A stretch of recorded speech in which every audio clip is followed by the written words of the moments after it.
काहे खिसियात बारू बातें कईनी एकरा के ट्यूशन हमको आरे में पढ़ाईनी। चुप रहे। अरे काहे खिसियात रू मत बोली हमरा से।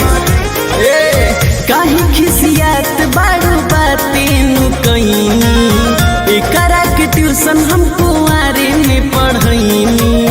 तू ही बारू जान हमार मत सोचा गलत कुछ कर जाइब। एहो तू ही बारू जान हमार मत सोचा गलत कुछ कर जाइब। जहिया हमरा छोड़ी सौगातन के लाएगा मर्डर को के हम हो तोहर मोर जाए। जहिया हमरा छोड़ी सौगातन के लाएगा मर्डर को के हम हो तोहर मोर जाए।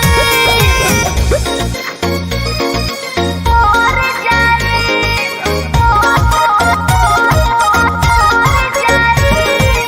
Music by Arya Sharma.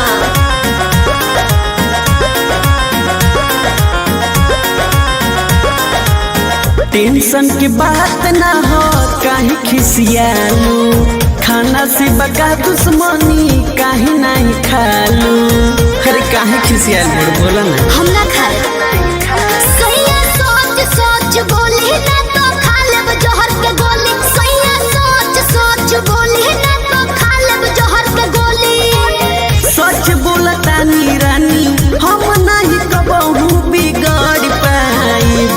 एहो सच बोलता नी रानी हम नहीं कबहू बिगड़ पाइब। जहिया हमरा छोड़ी सौगातन के लाएगा मर्डर को के हम हो तोहर मोर जाए।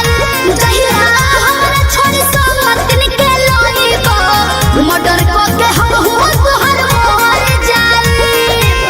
मर्डर को के हम हो तोहर मर्डर को के हम हो तोहर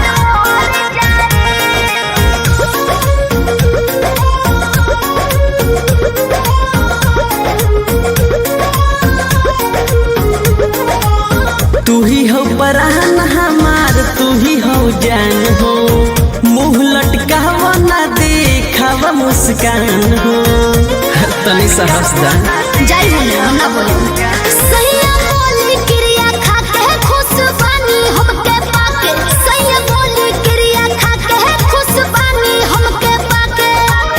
संतु सहिल शिवम कहत रही कहलू नहीं हार जाइब। एहो संतु सहिल शिवम कहत रही कहलू नहीं हार जाइब। जहिया हमरा छोड़ी सौगातन के लाएगा मर्डर को